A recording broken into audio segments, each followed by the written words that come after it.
Halo, sahabat Yellow Channel dimanapun berada, jumpa lagi dengan saya sebagai host Muammar Qaddafi. Pada sore hari ini kita akan bincang-bincang satu topik yang cukup menarik, ya, terkait dengan keberagaman yang ada di Pulau Dewata. Jadi di hadapan saya sudah hadir Bang Azizuddin. Ya. Bagaimana kabar Bang? Assalamualaikum. Waalaikumsalam, sehat Bang Davi. Alhamdulillah. Jadi Bang Azizuddin ini adalah koordinator Presidium Korps Alumni HMI wilayah Bali atau KAHMI Provinsi Bali. Jadi dan beliau ini juga cukup banyak berkecimpung di dunia organisasi, kemudian ya termasuk membahas berbagai isu keberagaman di Bali ini. Kebetulan juga beliau ini adalah tokoh asli Kepaon. Iya, betul. Gitu. Iya. Nah, jadi kita akan bincang-bincang terkait dengan keberagaman di Bali ini, bagaimana mempertahankan keberagaman itu. Ya.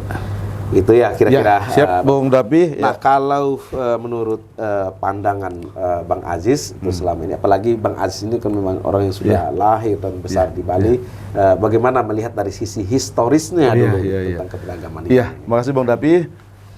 Yang soal bicara tentang keberagaman itu di Bali sebenarnya bukan hal yang baru.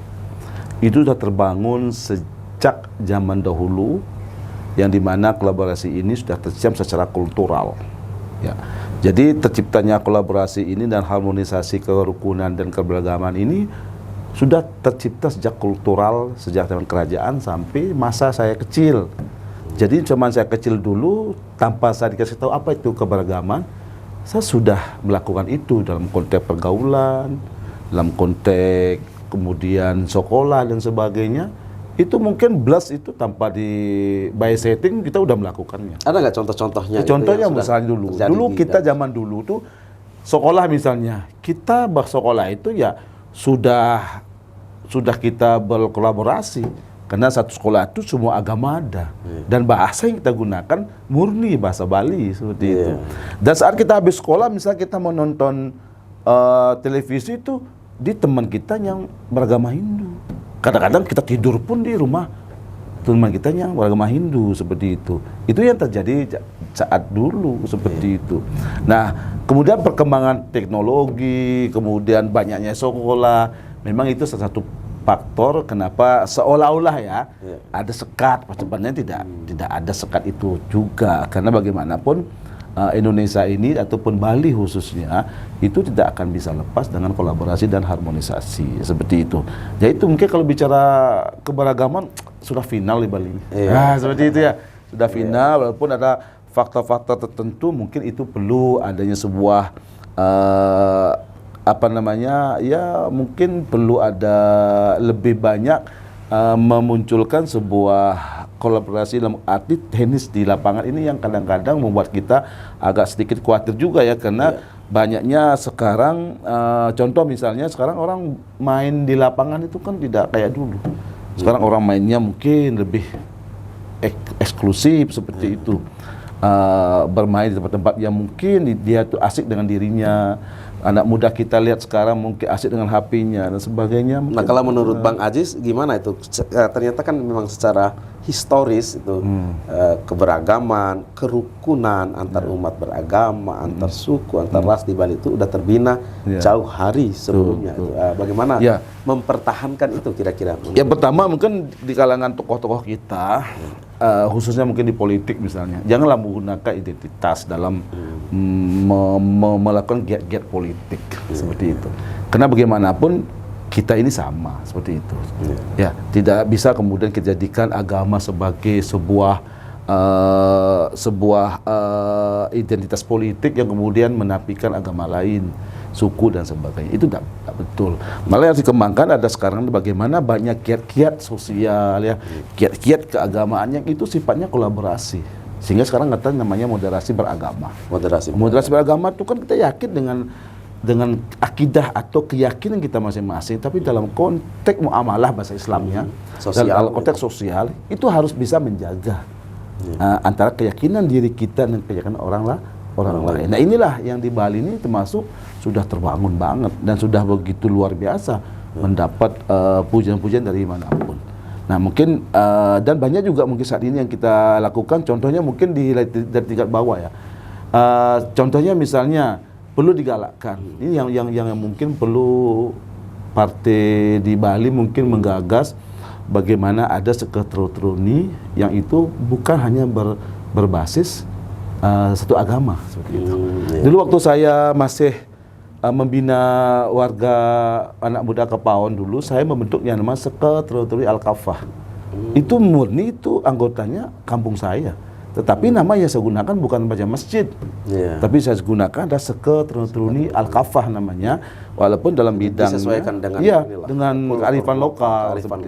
Karena kearifan lokal itu tetap itu untuk keadaban dan kemanusiaan, dan kita bisa melakukan giat-giat moderasi, giat-giat toleransi dan soliditas itu dalam segala hal itu melalui forum itu, sehingga forum itu kemudian sebagai jembatan wadah untuk saling kenal, ya saling menjalin komunikasi, menjalin kerjasama, menjalin perasaan. Nah ini yang harus kita sering ciptakan, Bung Dapi. Karena namanya kerukunan, keberagaman tidak bisa diciptakan by setting hanya lab service, tidak bisa. Harus dibangun melalui hati, rasa, dan sebagainya gitu. Kalau dilihat dari apa yang disampaikan oleh Bang Aziz tadi itu kan ya secara kultural gitu, secara historis sebetulnya tidak ada persoalan. Kemudian persoalan itu muncul tatkala kadang-kadang pada event politik, masuk dalam ranah politik. Jadi orang selalu ya dalam tanda kutip menjual identitas itu, kemudian menajamkan perbedaan identitas itu hanya karena adanya perbedaan pandangan politik, gerakan politik dan kepentingan politik. Seperti itu. Kemudian ada satu lagi sebetulnya, ini yang perlu saya minta tanggapan itu. Selain politik, saya lihat ada juga itu terkait dengan aspek ekonomi. Ya, ekonomi. Misalkan gitu, ya apa namanya sebutan-sebutan untuk orang yang selain asli Bali itu ya dengan beragam ya embel-embelnya itu kadang-kadang ya banyak pengamat yang mengatakan ini juga karena adanya saingan ekonomi. Gitu. Betul. Nah ini bagaimana Bang Aziz melihat itu? Ada nggak sih memang karena hanya perbedaan, misalkan katakanlah gitu, ini kalau ada pendatang ini ekonominya lebih maju, pada akhirnya menimbulkan konflik di situ. Ada nggak di situ? Kalau bicara ekonomi pasti kita bicara kreativitas, bicara modal, bicara SDM. Inilah perlunya peran pemerintah dan juga peran-peran partai politik, juga ormas masuk kami ya di sini untuk memberikan sebuah ide dan gagasan yang bisa bagaimana ini munculnya keadilan ekonomi seperti itu. Karena namanya persaingan ekonomi itu hal yang wajar, tetapi tidak menjadi wajar kalau kemudian dikuasai oleh salah satu kelompok atau salah satu etnis yang kemudian itu mendegradasi yang lain. Lalu persaingannya silakan aja. Tetapi sebagai organisasi, baik itu kami, partai politik dan pemerintah khususnya, harus memberikan ruang bagaimana kemudian pengusaha-pengusaha kecil ini tidak menjadi korban usaha besar. Nah, kalau dibilang apakah ekonomi itu menjadi faktor utama, enggak juga seperti itu. Karena di Bali ini kan orang berusaha di mana aja bisa. Orang mau buka usaha di mana aja bisa. Seperti itu. Ya mungkin kalau dalam Islam mungkin kembali kepada rezeki masing-masing. Jadi kan bukan karena dia maju ekonomi kemudian dia kemudian yang tidak beruntung tersingkir, ya karena mungkin faktor kreativitas, faktor kemalasan. Mungkin pemerintah juga sudah memberikan bantuan dan sebagainya, tapi mungkin orang ini tidak kreatif seperti itu. Dalam konteks kami sendiri. Jadi sebagai ya organisasi yang cukup besar, kadernya ada di mana-mana, apa yang sudah dilakukan selama ini? Dalam rangka ya keberagaman, gitu, kemudian ya toleransi, apa yang sudah dilakukan oleh KAHMI dan apa yang akan kedepannya? Bung Dapi, KAHMI itu yang dijual adalah ide dan gagasan. KAHMI itu adalah organisasi yang multi, kita bilang ya, siapapun ada di dalamnya, asalkan dia punya tujuan baik, dia punya ide dan gagasan yang bisa memajukan rakyat dan bangsa ini, silakan seperti itu. Nah, sehingga kita sejak mahasiswa kami itu memiliki konsentrasi kebangsaan, karena kami itu KOP alumni mahasiswa Islam, maka dia juga punya konsentrasi keislaman. Keislaman yang dimaksud di sini itu tolong dipahami. Islam rahmatan lil alamin. Islam yang bisa menjaga kedamaian, menjaga kenyamanan semua umat manusia. Nah, adapun kami yang dilakukan khususnya di Bali atau mungkin di Indonesia sudah banyak lah bisa kita lihat. Bagaimana kemudian kami bisa ikut berperan serta membangun bangsa ini.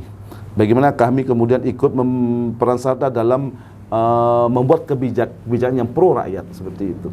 Sedangkan untuk kami Bali, mungkin kita di sini gerakan kita adalah masih terbatas pada gerakan moral, ya, gerakan ide-ide, karena ya kita bukan anti partai, tetapi kader kita ada di mana-mana seperti itu. Tapi yang kita bangun saat masuk rumah kami, dimanapun kader kita berkiprah, maka dia harus tetap memiliki cita-cita adil dan makmur. Nah, itulah yang ingin kita tancapkan pada kader kami, bahwa dimanapun Anda berada, hilangkan diskriminasi, bangun kebersamaan, bangun kolaborasi, jadikan Bali khususnya ada Bali yang memiliki kekuatan yang dipandang oleh dunia, dipandang oleh siapapun, bahwa ke depan Bali ini adalah provinsi yang toleran dengan siapapun, yang bisa membuka ruang kepada siapapun.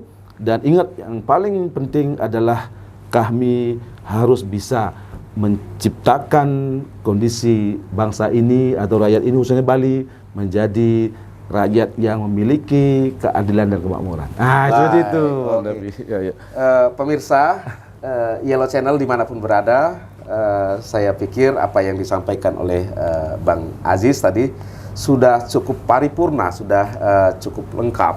Jadi oleh karena itu jangan lupa, jadi biar konten ini bisa didengarkan, bisa dicerna oleh kawan-kawan kita yang lain, untuk share, subscribe terutama, kemudian juga di komen.